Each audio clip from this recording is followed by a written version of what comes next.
إن الحمد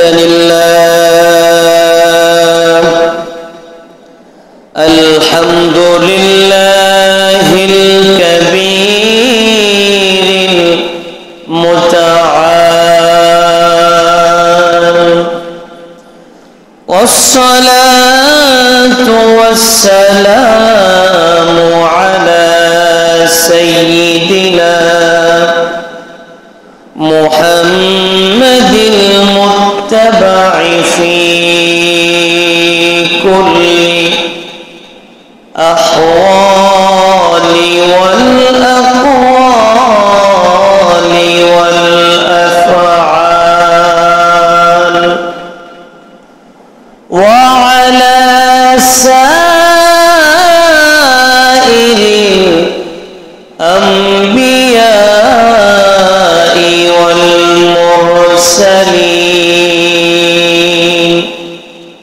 ومن اتبعهم إلى يوم الدين، الذي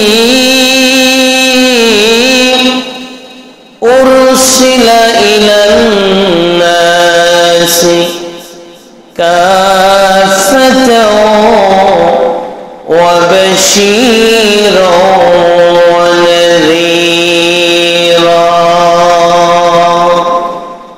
وداعيا إلى الله بإذنه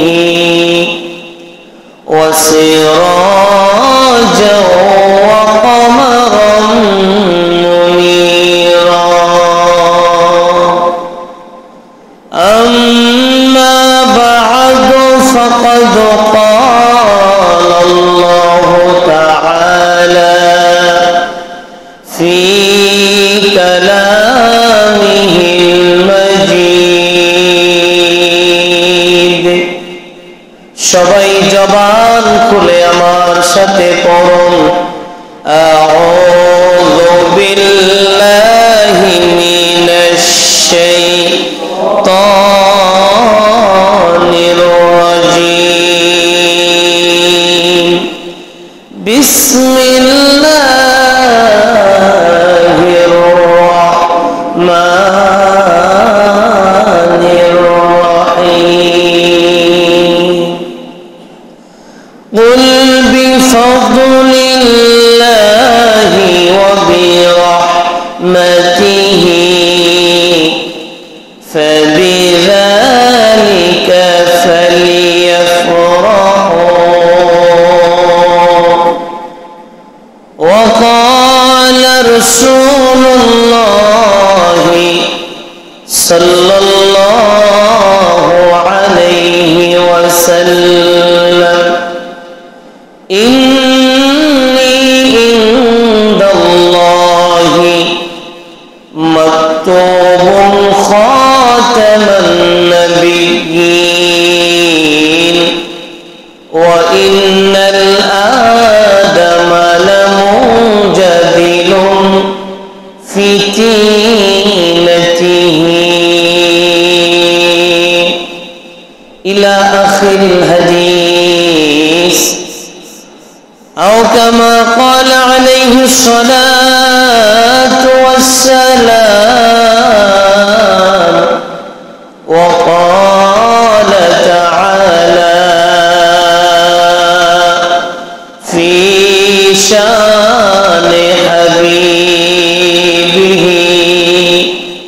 ومحبوبه ومعشوقه مخبرا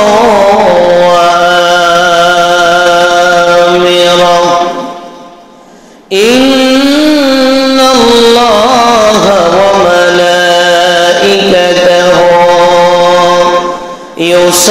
يصلون على النبي، يا أيها الذين آمنوا صلوا عليه وسلموا تسليما صلى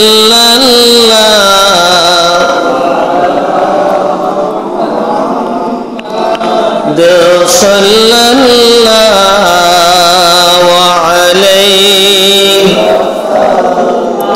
صلى الله على محمد صلى الله কামলি ওয়ালা তুমি মদিনা ওয়ালা সবাই কামলি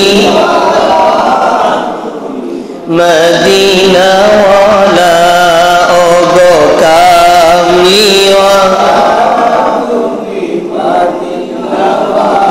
তুমি প্রাণের নবী তুমি ধ্যানের ছবি তুমি প্রাণের নবী তুমি ধ্যানের ছবি তোমারই জন্য জগৎ জালা কাম তুমি মদিনা ওয়ালা ও গো কাম মদিনা ওয়ালা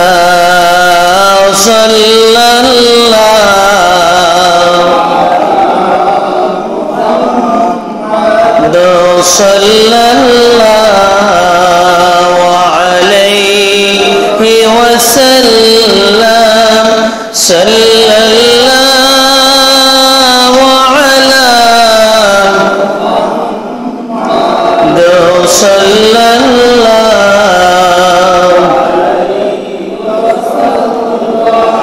रहे मेरे मस्कन हवाली काबा रहे मेरे मस्कन हवाली काबा बने मेरे मदफन दियारे मदीना ला इलाहा इल्लल्लाह ला इलाहा इल्लल्लाह ला इलाहा इल्लल्लाह ला इलाहा ला इलाहा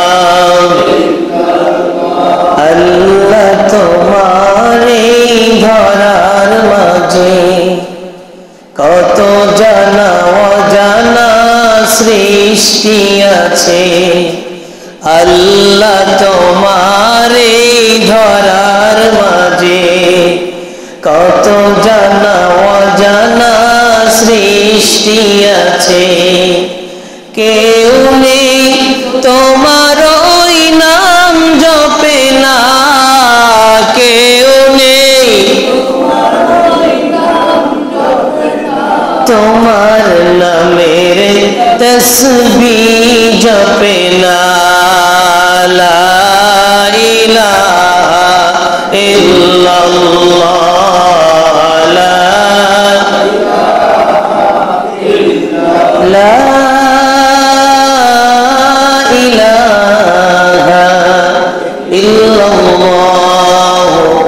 মুহাম্মাদুর রাসূলুল্লাহ সাল্লাল্লাহু আলাইহি ওয়াসাল্লাম অধ্যকার আয়োজিত মাগুরা আলকাসউদ্দিন মৌলভী বাড়ি জামে মসজিদের মাসিক তালিমি জলসায় আগত সম্মানিত আমার পিতৃতুল্য মুরব্বিয়ানে কেরাম সমবয়সী যুবক বন্ধুরা আদরের স্নেহের কচিকাঁচা সোনামণিরা মাইকের মাধ্যমে বিভিন্ন পরিবেশ থেকে শ্রবণরত আমার সম্মানিতা মা ও বোনেরা আলোচনার প্রেরণে সকলের খেদমতে আরেকটিবার ইসলামী সংবর্ষণ ও সালাম আসসালামু আলাইকুম ওয়া রাহমাতুল্লাহ।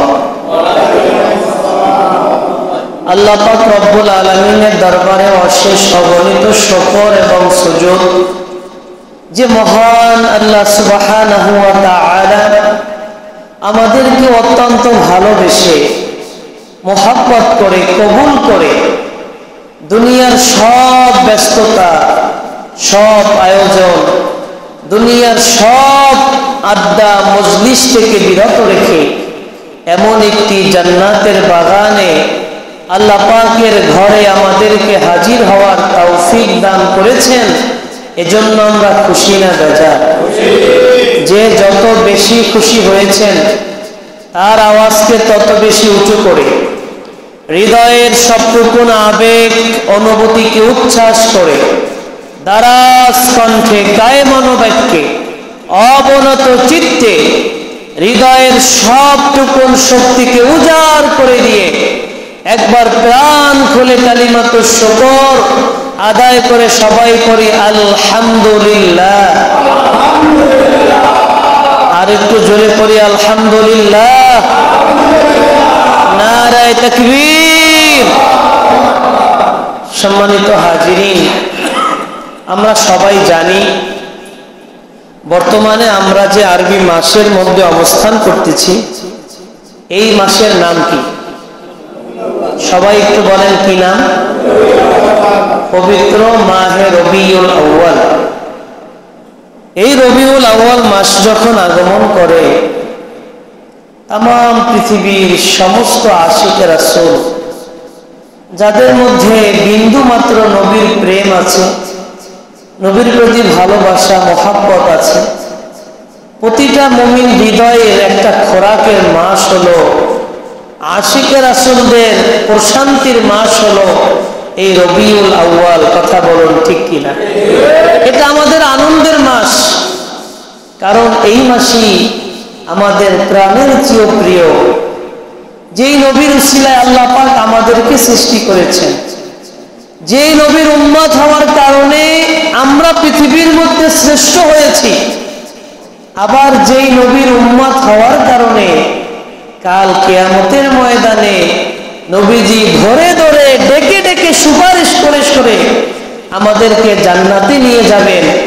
এই নবীর উম্মত হওয়াটা এটা স্বাভাবিক কোনো বিষয় নয়, এটা আল্লাহ পাকের বিশেষ রহমত এবং মঞ্জুরি ছাড়া হয় না। কথা বলুন ঠিক কিনা? কারণ বহু নবী, অনেক নবীর উম্মতরাও আশা করছিল, নবীরা আশা করছে যে আখিরি জমানার পয়গম্বরের উম্মত হওয়ার জন্য, কিন্তু আমরা দরখাস্ত করি নাই, আপিল করি নাই, কোনোদিন আল্লাহর কাছে বলিও নাই। কিন্তু আল্লাহ পাক না চাইতে যে আমাদের উপর এক মহান যে রহমত, আমাদেরকে যে মহান নিয়ামত দান করেছেন, রাহমাতুল লিল আলামিনের উম্মত বানিয়েছেন, এজন্য আরেকবার সবাই চিৎকার মেরে পড়ি আলহামদুলিল্লাহ। সম্মানিত হাজিরিন, এ মাসে আমরা আনন্দ করে থাকি শরীয়তের গণ্ডির মধ্যে থেকে, শরীয়তের নির্ধারিত বিধানের মধ্যে থেকে। আমি যদি আনন্দ করি, নবীর আগমনকে কেন্দ্র করে অনুষ্ঠানের আয়োজন করি, বাড়িতে মানুষদের জন্য মেহমানদারির ব্যবস্থা করি, কোরআন তেলাওয়াত করি, দান সদকা করি, মিলাদ মাহফিলের আয়োজন করি, তাহলে এটা কি গুনাহ হবে না সওয়াব হবে? কারণ এই মাসে আনন্দ প্রকাশ করা, আনন্দিত হওয়া, নবীর প্রেম ভালোবাসায় হৃদয়কে উত্তোলিত করা, এটার নির্দেশ স্বয়ং আমার আল্লাহ পাক নিজে দিয়েছে। বলুন সুবহানাল্লাহ। আল্লাহ পাক রব্বুল আলামিন পবিত্র কুরআনুল কারীমের মধ্যে ইরশাদ করেন, কুল বিফাদলিল্লাহি ওয়া বিরহমাতিহি ফাবিযালিকা ফালিয়াফরাহু। আল্লাহু আকবার বলেন। আল্লাহ পাক বলেন, ইয়া রাসূলুল্লাহ, ইয়া হাবিবাল্লাহ, আপনি तमाम পৃথিবীর মানুষদেরকে জানায়া দেন, ইয়া রাসূলুল্লাহ কুল বিফাদলিল্লাহ, আমি আপনার উম্মতদের জন্য দুইটা নিয়ামত দিয়েছি। এক নাম্বার হলো ফাদলিল্লাহ, আল্লাহ পাকের অনুগ্রহ, আল্লাহ পাকের বিশেষ অনুগ্রহ। আর দুই নাম্বার হলো বিরহমাতিহি, দুই নাম্বার হলো আল্লাহ পাকের রহমত। এই দুইটা জিনিস আমি এই জন্য দান করেছি যাতে করে আপনার উম্মতরা আনন্দিত হতে পারে।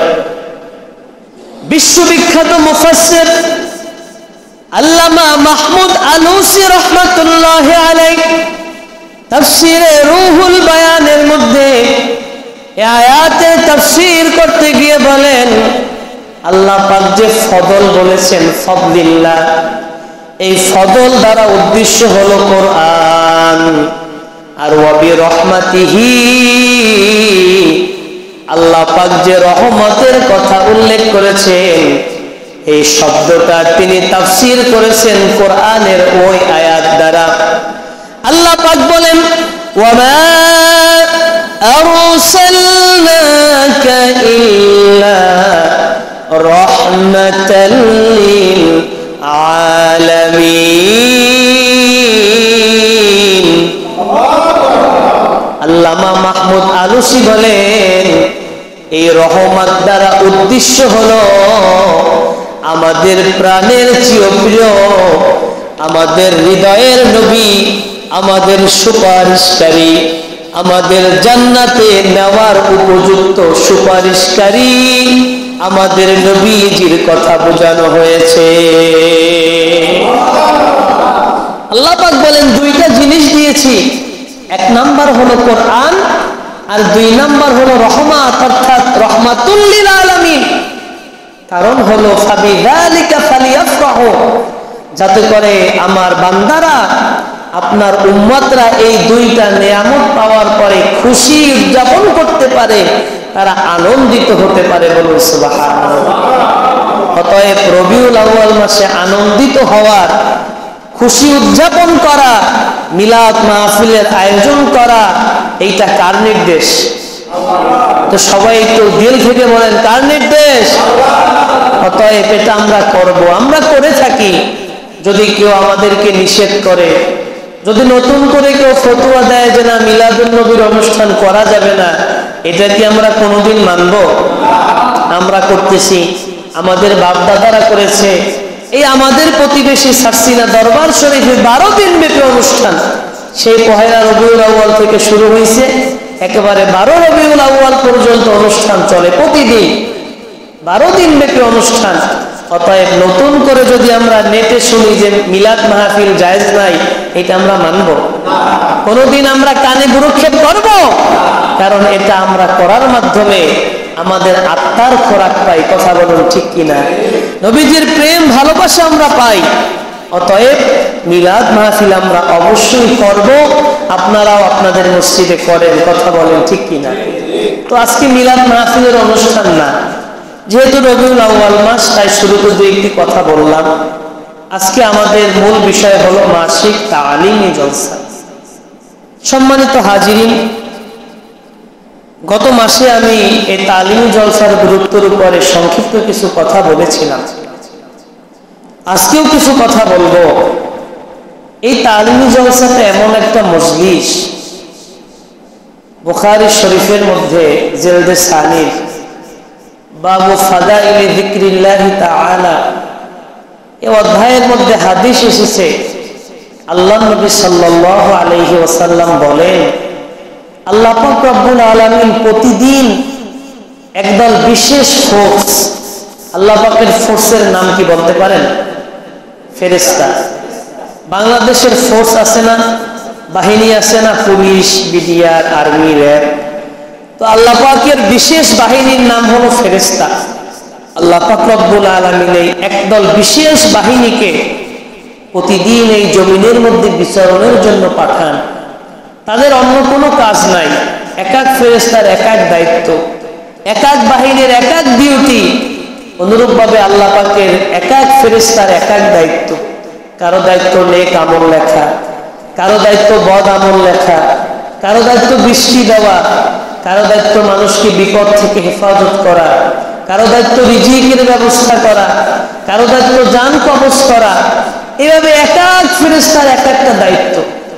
আর আল্লাহ পাক রব্বুল আলামিন বিশেষ একদল ফেরেশতা এই দুনিয়ার মধ্যে পাঠায়। তাদের দায়িত্ব হলো একটা, তাদের দায়িত্ব হলো তারা দুনিয়ার মধ্যে বিচরণ করবে, ঘোরাফেরা করবে, আর তারা খোঁজ করে বার করবে কোথায় জিকিরের মজলিস পাওয়া যায়। বলুন সুবহানাল্লাহ, একটু জোরে বলুন সুবহানাল্লাহ। ইয়ালতামিসুনা আহলা যিকর, আল্লাহ পাক রব্বুল আলামিনের এই বিশেষ ফেরেশতাদের দায়িত্ব হলো দুনিয়ার মধ্যে বিচরণ করবে, দুনিয়ার মধ্যে বিচরণ করে করে দুনিয়ার মধ্য থেকে জিকিরের মজলিসগুলো তালাশ করে করে এই জিকিরের মজলিসের খবরটা নিয়ে আমার মালিকের দরবারে পৌঁছাইয়া দেওয়া। এই ফেরেশতাগুলো প্রতিদিন মাগরিবের পরে ফজরের পরে বের হয়ে যায় জিকিরের মজলিস তালাশ করার জন্য। দলে দলে বিভক্ত হয়ে যায়, এক এক ফেরেশতা এক এক অঞ্চলে চলে যায় জিকিরের মজলিস খোঁজার জন্য। যখন কোনো একটা জিকিরের মজলিস পেয়ে যায়, একদল ফেরেশতা আর একদল ফেরেশতাদেরকে ডাকতে থাকে, হালুমু ইলা হাজাতিকুম, ও ফেরেশতারা এদিকে আসো, এদিকে আসো, তোমরা যে উদ্দেশ্যে জমিনের মধ্যে বিচরণ করতেছো, আমাদের উদ্দেশ্য জিকিরের মজলিস আমরা পাইয়া গেছি। আজকে মাগুরা মৌলভীবাড়ি জিকিরের মজলিস পাওয়া গেছে। এই ঘোষণা যখন একদল ফেরেশতা দেয়, সব ফেরেশতারা এসে এই মজলিসটাকে ঘেরাও করে ফেলে। ঘেরাও করতে করতে এক একদল ফেরেশতা এক একদল ফেরেশতার উপরে উঠতে উঠতে একেবারে আল্লাহ পাক রব্বুল আলামিনের আরশে আজিম পর্যন্ত ফেরেশতাদের সারি চলে যায়। আল্লাহ পাকের আরশে আজিমে যাওয়ার পরে আল্লাহর কাছে বলে, আল্লাহ, আপনি যে দায়িত্ব দিয়ে আমাদেরকে পাঠিয়েছিলেন জিকিরের মজলিস তালাশ করার জন্য, আমরা তো আজকে ওই নিসারাবাদ মাগুরা মৌলভীবাড়ি একটা জিকিরের মজলিস পেয়েছি।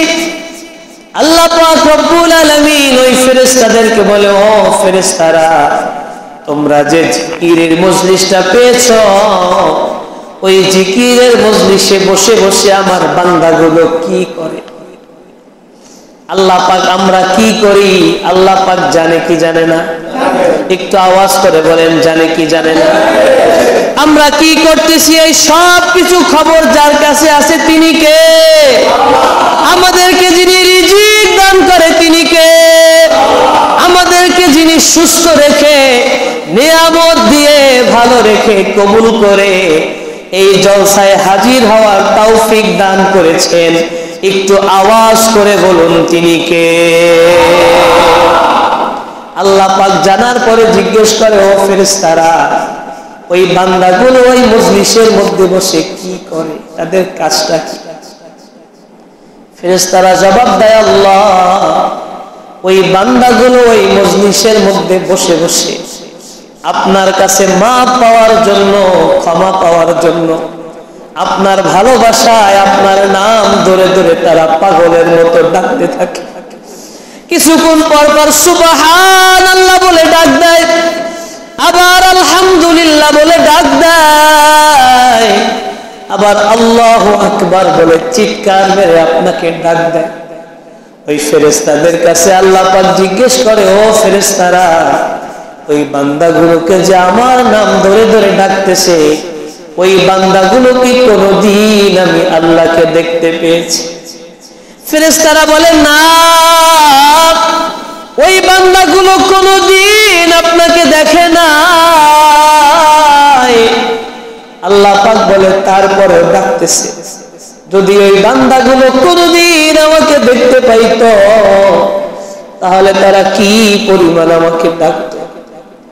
ফেরেশতারা জবাব দেয়, আল্লাহ, যদি ওই বান্দাগুলো একদিন এক নজরের জন্য এক পলক কোনদিন আপনাকে দেখতে পাইতো, দুনিয়ার সব হুঁশ জ্ঞান সব কিছু বাদ দিয়ে, দুনিয়ার সকল চিন্তা চেতনা সব কিছু উপেক্ষা করে আপনাকে ডাকার জন্য, আপনার প্রেমে পাগল হয়ে আপনাকে পাগলের মতো হয়ে যাইতো দেখার জন্য, আর ডাকতে থাকতো।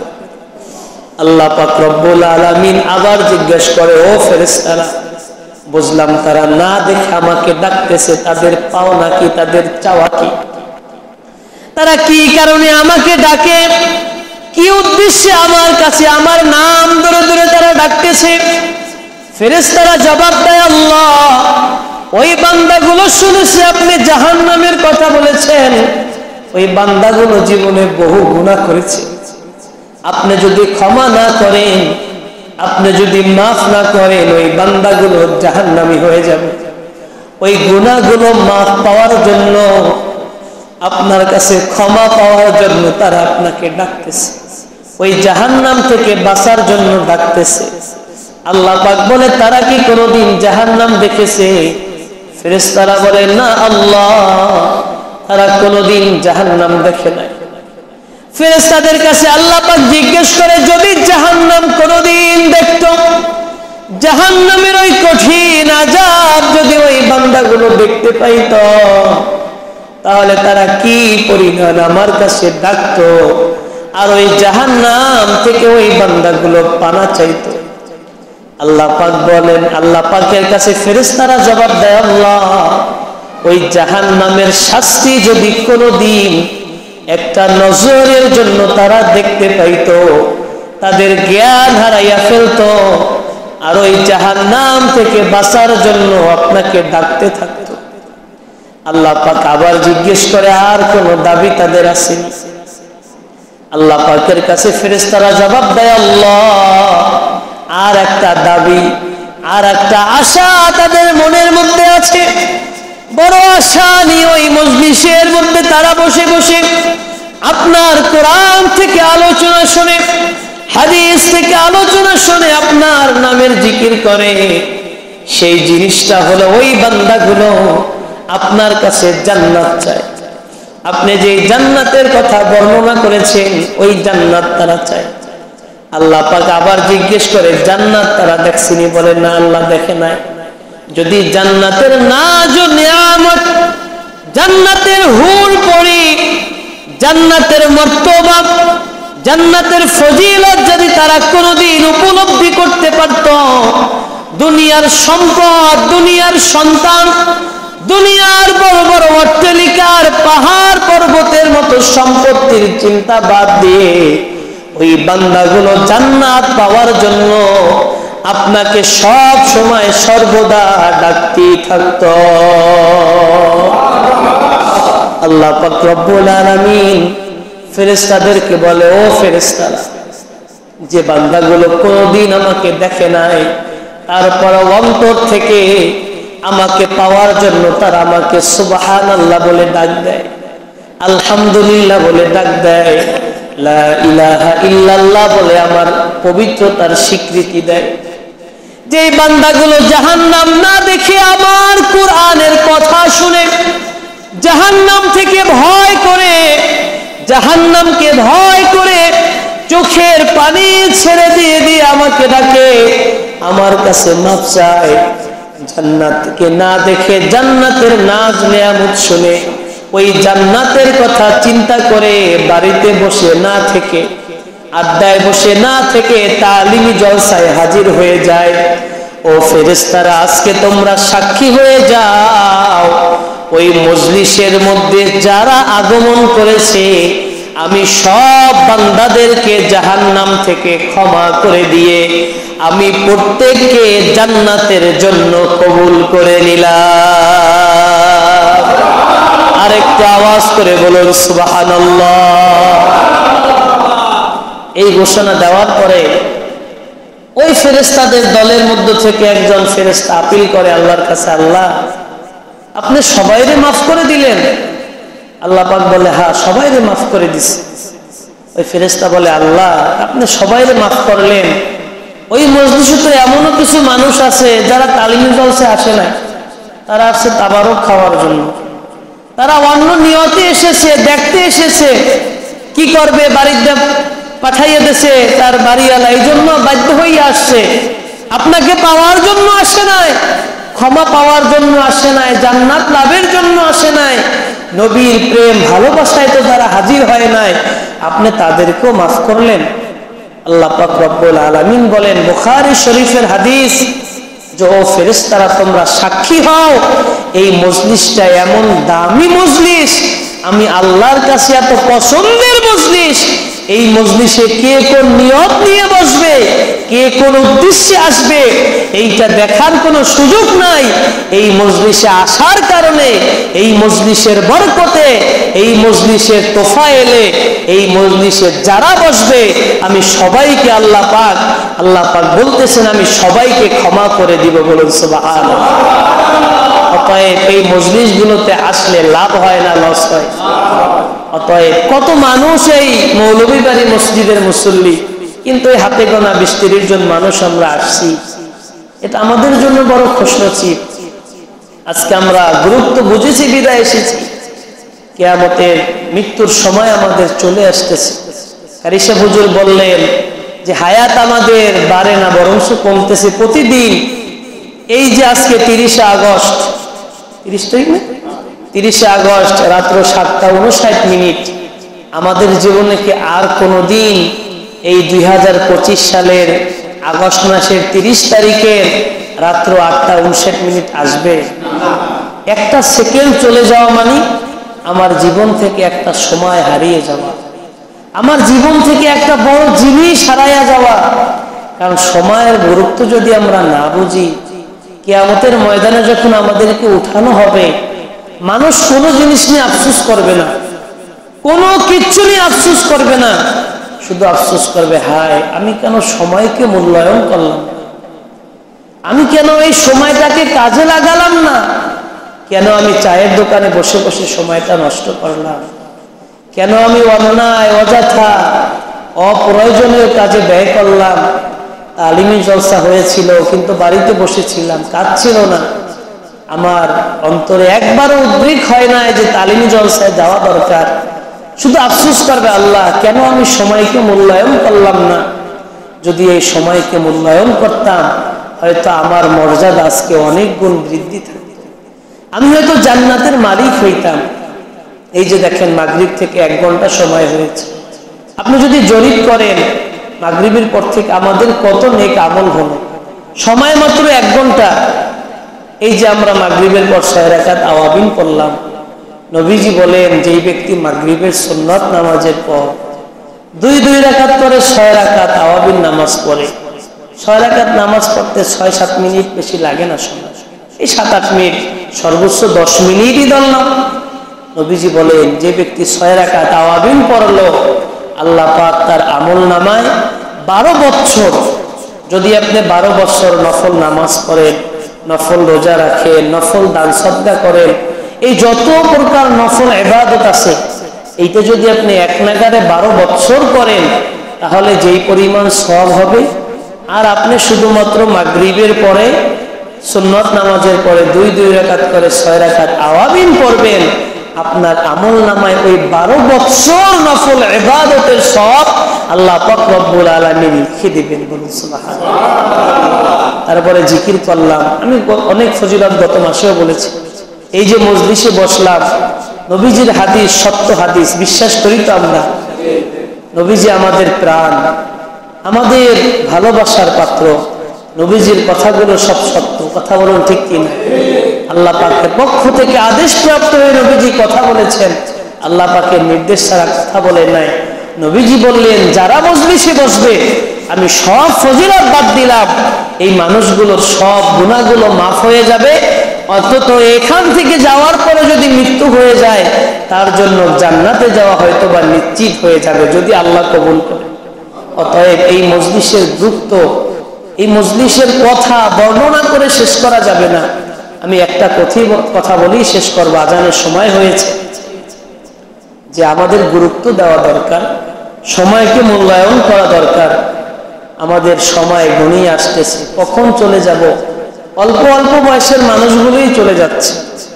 যত মৃত্যুর সংবাদ শুনি, যদি 5 জন বৃদ্ধ মানুষের কথা শুনি, 10 জন যুবক মানুষের কথা শুনি, 10 জন অল্প বয়সের মানুষের মৃত্যুর সংবাদ কানে আসে। এইটাই পৃথিবীর নিয়ম, অল্প অল্প বয়সে মানুষ চলে যাচ্ছে। অতএব মৃত্যুর সময় যে কোনো সময় চলে আসতে পারে, আমাদের মৃত্যুর জন্য প্রস্তুত থাকা দরকার।